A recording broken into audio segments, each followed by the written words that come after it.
السلام عليكم ورحمة الله وبركاته. الحمد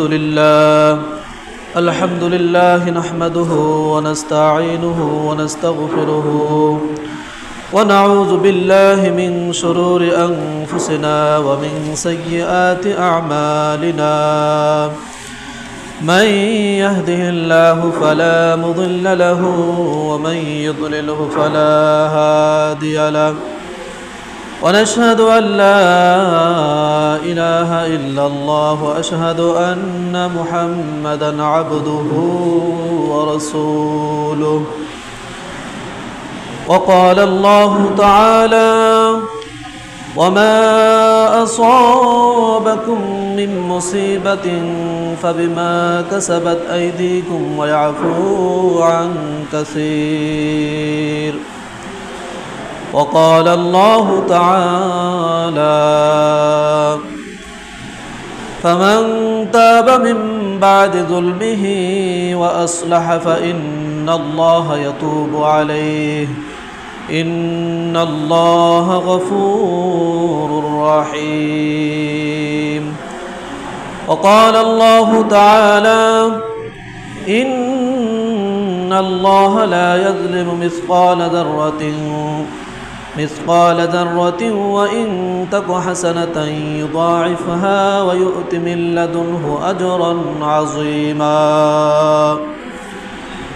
وقال النبي صلى الله عليه وسلم: حب الدنيا رأس كل خطيئة. সমস্ত প্রশংসা, সমস্ত তারিফ সে রব্বুল আলামিনের জন্য, যে আল্লাহ তাআলা আমাদেরকে সুস্থ রেখে ভালো রেখে শাওয়াল মাসের শেষ জুমা, চতুর্থ জুমায় আল্লাহ তাআলা আমাদেরকে একত্রিত করলেন, আসার তৌফিক দিলেন, বসার তৌফিক দিলেন। সেই মহান মুনিবের দরবারে আমরা সকলেই দিল থেকে শুকরিয়া আদায় করছি। সকলে জোরে সোরে পড়ি আলহামদুলিল্লাহ। অসংখ্য অগণিত দরুদ বর্ষিত হোক আহমদ মুস্তফা, মুহাম্মদ মুস্তফা, সকলে বলি সাল্লাল্লাহু আলাইহি ওয়াসাল্লাম। সম্মানিত মুসলিম ইকরাম, আল্লাহ সুবহানাহু ওয়া তাআলা আমাদেরকে মুসলমানের ঘরে জন্মগ্রহণ করার তৌফিক দান করে দিয়েছেন। আল্লাহ তাআলার বহুত বড় দয়া, বহুত বড় ইহসান, এবং আল্লাহ রাব্বুল আলামিন আপনাকে আমাকে অত্যন্ত মেহেরবানি করে ভালোবেসেছেন বিধায় আজকে আল্লাহ তাআলা আপনাকে আমাকে মুসলমানের ঘরে বসবাস করে চলার তৌফিক দিয়েছেন, বলি আলহামদুলিল্লাহ। কিন্তু দুঃখের বিষয় হচ্ছে, আল্লাহ তাআলা আমাদেরকে যে দায়িত্ব দিয়েছেন, আল্লাহ এবং আল্লাহ রসুলের সাথে যে আমরা ওয়াদাবদ্ধ হয়েছি, এই ওয়াদাবদ্ধের কথা আমরা ভুলে গিয়েছি, ওয়াদা বরখেলাপ করতেছি। সেজন্যই আল্লাহ তাআলা আপনার আমার দোয়াকে কবুল করতেছেন না। সম্মানিত উপস্থিতি, আজকের আলোচ্য বিষয় বিপদ আপদ, বালা মুসিবত এবং আযাব গজব কি কারণে আসে, এটা প্রথম পর্ব। সেই জন্য আল্লাহ রাব্বুল আলামিন কোরআনে কারীমের মধ্যে সূরা নিসার 40 নম্বর আয়াতে আল্লাহ তাআলা বলছেন: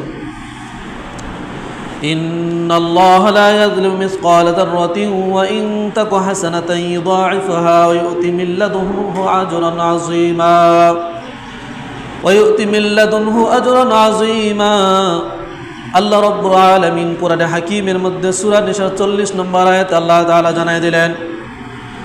আল্লাহ তাআলা বলছেন, আল্লাহ তাআলা অনুপরিমাণও কোনো বান্দার কোনো বান্দির উপরে জুলুম করেন না। আর কোনো সওয়াবের কাজ যদি বান্দা করে থাকে তো আল্লাহ তাআলা সেটাকে দ্বিগুণ বাড়াইয়া দেন। আল্লাহ তরফকে আরও রব্বুল আলামিন আরও সওয়াব এবং আরও পুরস্কার আল্লাহ রব্বুল আলামিন বাড়াইয়া দেন। শুধু তাই নয়, আল্লাহ সুবহানাহু ওয়া তাআলা এই আয়াতে কারিমার মধ্যে একটি সিফাতের বর্ণনা করা হয়েছে, অনুপরিমাণও জুলুম করেন না। অনুপরিমাণও জুলুম করেন না বলতে, সরিষার দানাকে 70 ভাগ করলেও 1 ভাগ পরিমাণকে অনুপরিমাণ বলা হয়, যেটা অনুমোক্ষণ যন্ত্র দিয়েও দেখা সম্ভব নয়, দেখা সম্ভব হয়ে যায়।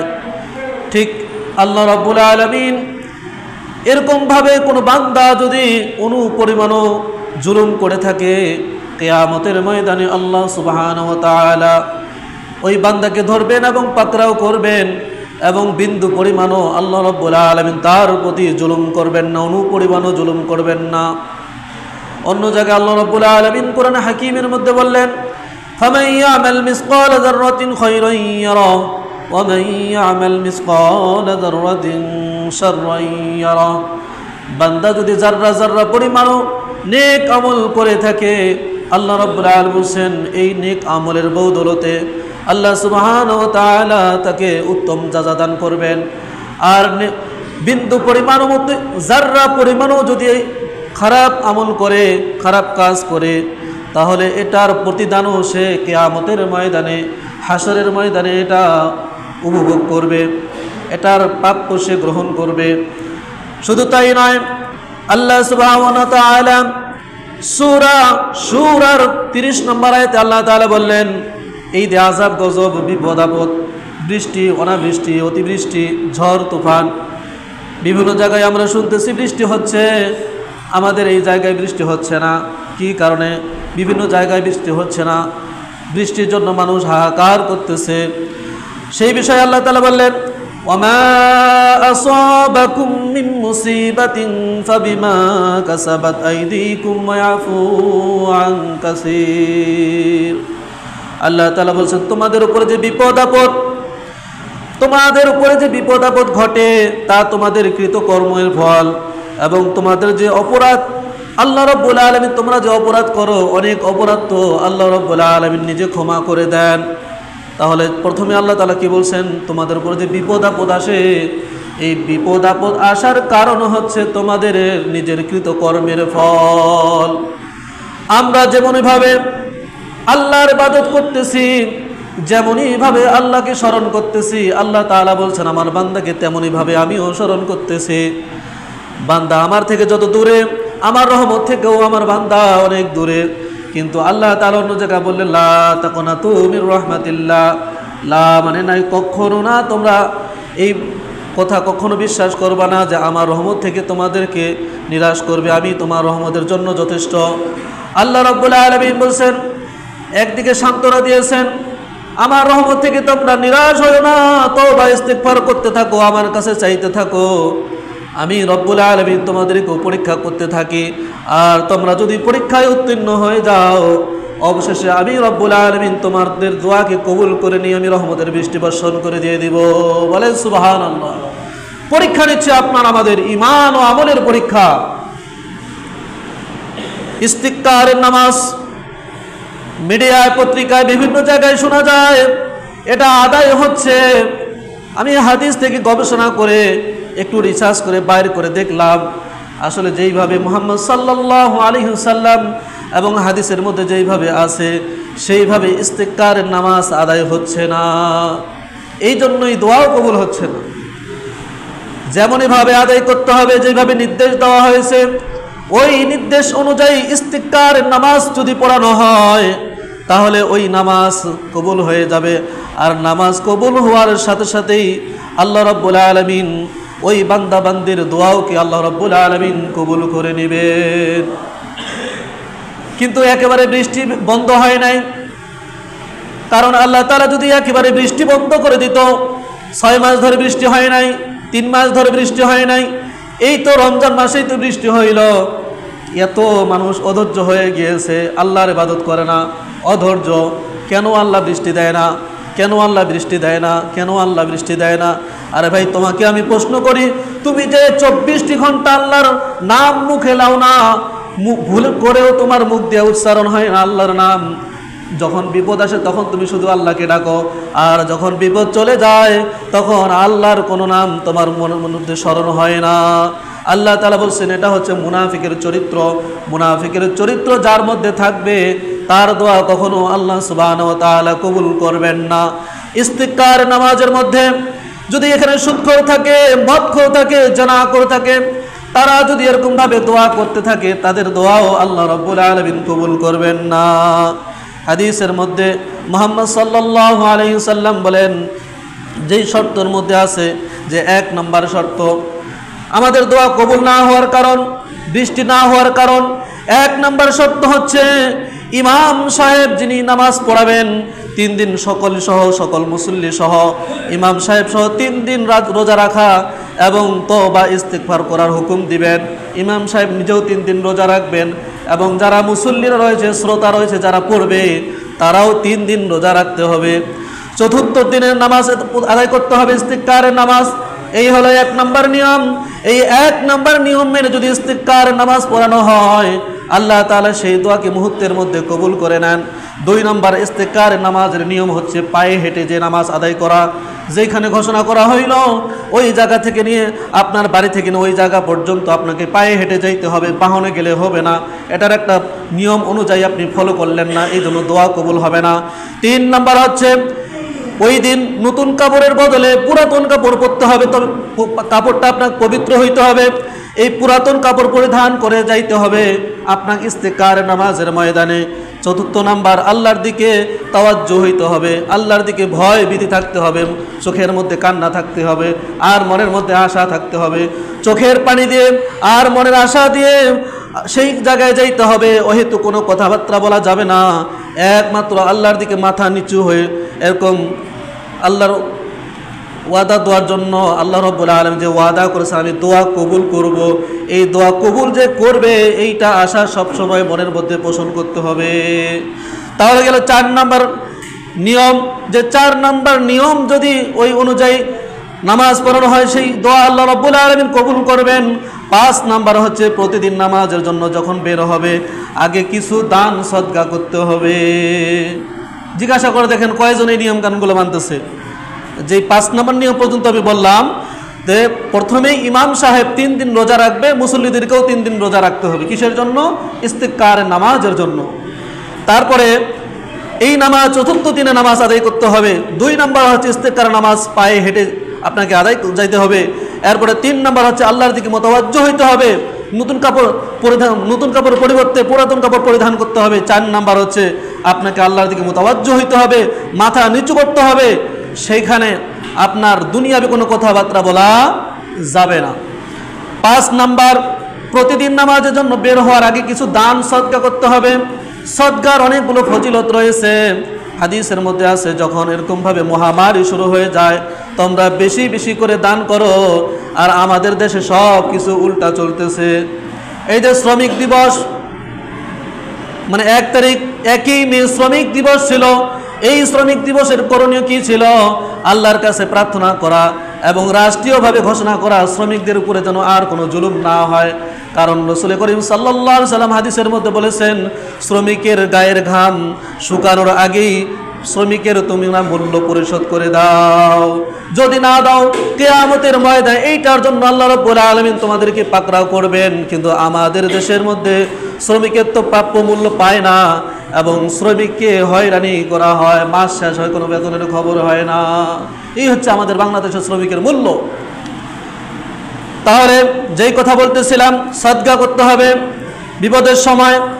তারপরে 6 নম্বর সকলের মধ্যে আল্লাহ রাব্বুল আলামিন এরকমভাবে তওবা করতে হবে, খাঁটি দিলে তওবা করতে হবে এবং হকের উপর থাকতে হবে। তওবা যদি করেন আর হকের উপর থাকেন, এটা হচ্ছে 6 নাম্বার। তাহলে আল্লাহ রাব্বুল আলামিন ইস্তিগফারের নামাজকে কবুল করবেন। যে কথাগুলো বলতেছিলাম ইস্তিগফারের নামাজ দোয়া কবুলের সময়েরগুলো, এই নিয়ম কানুনগুলো আমরা মানতেছি না, এই জন্য দোয়া কবুল হচ্ছে না। 7 নাম্বার সকল মুসলমানদের জন্য ক্ষমা মাগফিরাত প্রার্থনা করতে হবে। 8 নাম্বার নিজের মধ্যে দুর্বলতা এবং বৃদ্ধ শিশুদের সবার আগে রাখতে হবে, তাদের দ্বারাও দোয়া কবুল হতে পারে। বৃদ্ধ এবং মুরব্বী এবং শিশু বাচ্চাদেরকেও সাথে নিয়ে যাইতে হবে, কারণ তারা তো মাসুম, তাদের দোয়া কবুল হতে পারে। বৃদ্ধ মানুষ সে যৌবনকালে অনেক আল্লাহ তাআলার ইবাদত করেছেন, এখনো করতে আছে, নামাজ ছাড়ে না, তাদের দোয়াও আল্লাহ রাব্বুল আলামিন কবুল করতে পারেন।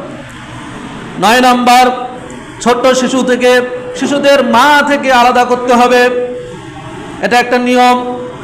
এই পদ্ধতি অনুযায়ী আমাদের নামাজগুলো হচ্ছে না, এই জন্য দোয়া কবুল হচ্ছে না। তারপরে 10 নম্বর হচ্ছে চতুর্থ জন্তু অর্থাৎ জানোয়ার, গরু, ছাগল, এইগুলো সাথে করে ময়দানে নিয়ে যাইতে হবে, কোনো গাছের মধ্যে বাঁধতে হবে, এটা একটা নিয়ম। 10 নম্বর নিয়ম 11 নম্বর নিয়ম, একদিন ইস্তেকার দ্বারা যদি বৃষ্টি না হয় লাগাতার 3 দিন নামাজ আদায় করতে হবে। তবে হ্যাঁ, এই নিয়মটা চলছে। তাহলে আমি 11টা কথা বললাম, 11টার মধ্যে মাত্র একটা আদায় করতেছি। খুঁজে খুঁজে যদি বাইর করা হয় হয়তো 2-3টা হয়তো আদায় করতেছি, বাকিগুলো আদায় করতেছি না। এই জন্যই তো আমাদের দোয়া কবুল হচ্ছে না। এবার আসেন কোরআন ও হাদিসের সাথে এই কথাগুলো মিল আছে কিনা। আল্লাহ রাব্বুল আলামিন অন্য জায়গায় বললেন, ফামান তাবা মিন বাদি যুলমিহি ওয়া আসলাহা ফাইন্নাল্লাহা ইয়াতুবু আলাইহি ইন্নাল্লাহা গফুরুর রহিম। সূরা মাইদার 39 নম্বর আয়াতে আল্লাহ তাআলা বলছেন, 39 নম্বর আয়াতে আল্লাহ তাআলা এখানে বলছেন, অতঃপর যে ব্যক্তি গুনাহ করার পরে তওবা করে নিজেদের দিকে এবং সংশোধন করে, অবশ্যই আল্লাহ রাব্বুল আলামিন তাদের তওবাকে কবুল করে নেবেন। আল্লাহ তাআলা বলছেন, যারা নিজের গুনাহের জন্য তওবা ইস্তিগফার করবে এবং ফিরে আসবে, নিজেকে সংশোধন করবে, আল্লাহ তাআলা ওয়াদা করেছেন তাদের তওবা, তাদের দোয়া আমি রব্বুল আলামিন কবুল করে নেব। তওবার অর্থই আমরা অনেকে বুঝি না। আস্তাগফিরুল্লাহ আস্তাগফিরুল্লাহ, হ্যাঁ পুরাটা বললাম বাস তওবা হয়ে গেল, এর নাম তওবা না। তওবার অর্থ হচ্ছে ফিরে আসা, তওবার অর্থ হচ্ছে আল্লাহর প্রতি ভয় রাখা, তওবার অর্থ হচ্ছে মুতাওয়াজ্জু হওয়া, তওবার অর্থ হচ্ছে গুনাহ, সমস্ত গুনাহ কাজ বর্জন করা। যতক্ষণ পর্যন্ত গুনার কাজ বর্জন হবে না ততক্ষণ পর্যন্ত আল্লাহর রহমতের আশা করা যায় না। এরপরে যদি আপনারা প্রশ্ন করেন, হুজুর এরপরে তো বিভিন্ন জায়গায় শোনা যায় বৃষ্টি হচ্ছে, কি কারণে তাহলে বৃষ্টি হচ্ছে?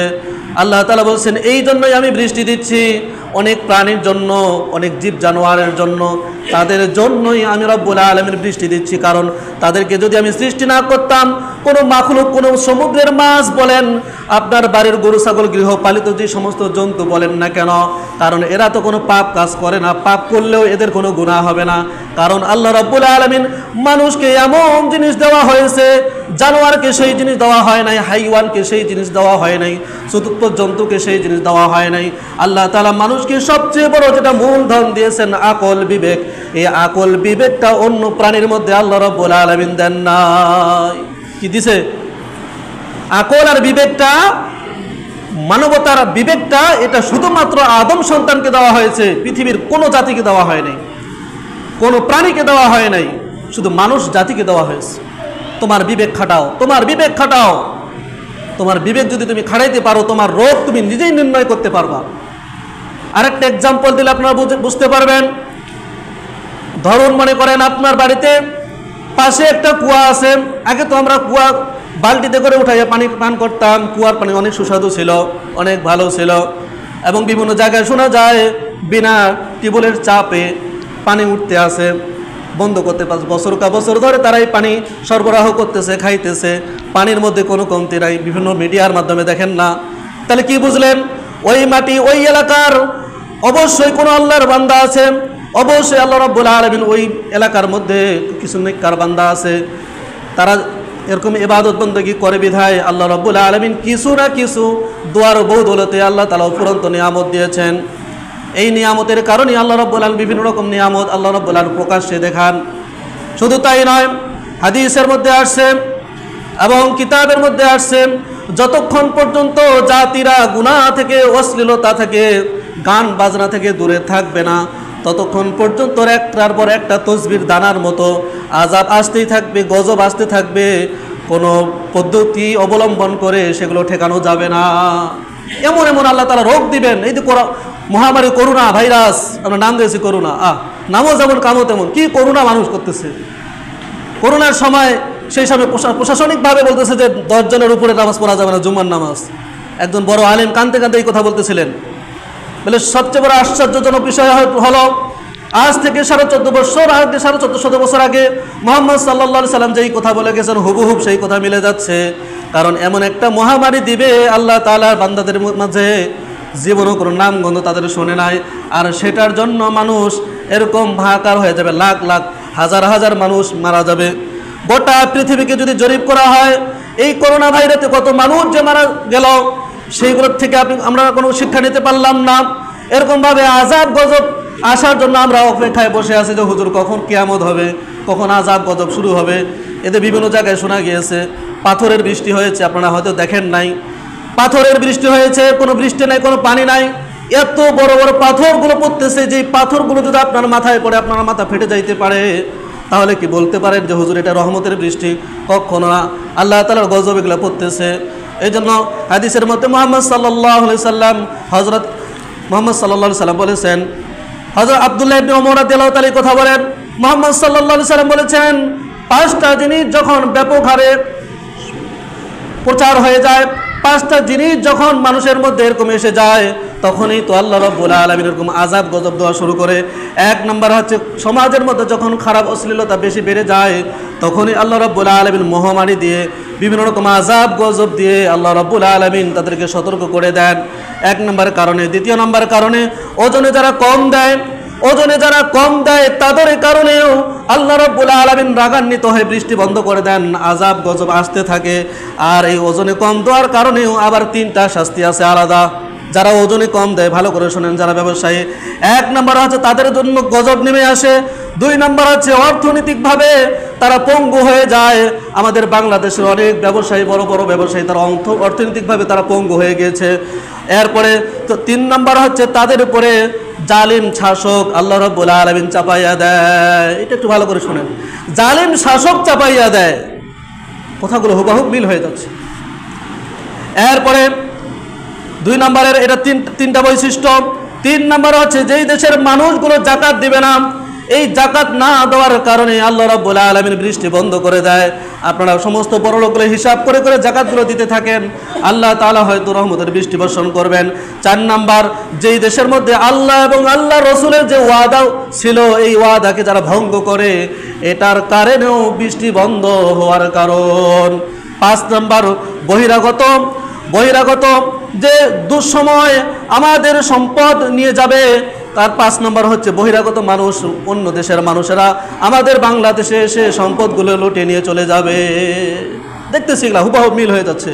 আল্লাহ তাআলা আমাদেরকে সকলকে এই আযাব গজব থেকে, এই বিপদ আপদ থেকে, এই অশ্লীলতা থেকে, গান বাজনা থেকে, ছায়া ছবি থেকে। এখনও দেখেন, আমি ওদিনকে দেখলাম, একটা প্রোগ্রামে গিয়েছিলাম, আসার সময় দেখতেছি শ্রমিক দিবস উপলক্ষে এই বোদা থানার মধ্যে জাঁকজমক অনুষ্ঠান, সেই জাঁকজমক অনুষ্ঠান মঞ্চ ফাটাই দিচ্ছে। সেখানে সমস্ত তরুণ তরুণী, যুবক বৃদ্ধ, আবাল বৃদ্ধ সকলেই সেখানে অংশগ্রহণ করেছে। এখন আমাদের প্রার্থনা, আল্লাহর কাছে সাহায্য চাচ্ছি, আর এদিকে শ্রমিক দিবস উপলক্ষে আন্তর্জাতিক গুনাহ করতেছে। আল্লাহ তাআলা হেফাজত করুক, সকলে বলে আমিন। ওয়া আখির দাওয়ানা আলহামদুলিল্লাহি রাব্বিল আলামিন। যারা সুন্নাত পড়ে নেই, কেবল জুম্মার 4 রাকাত সুন্নাত পড়ে নেই।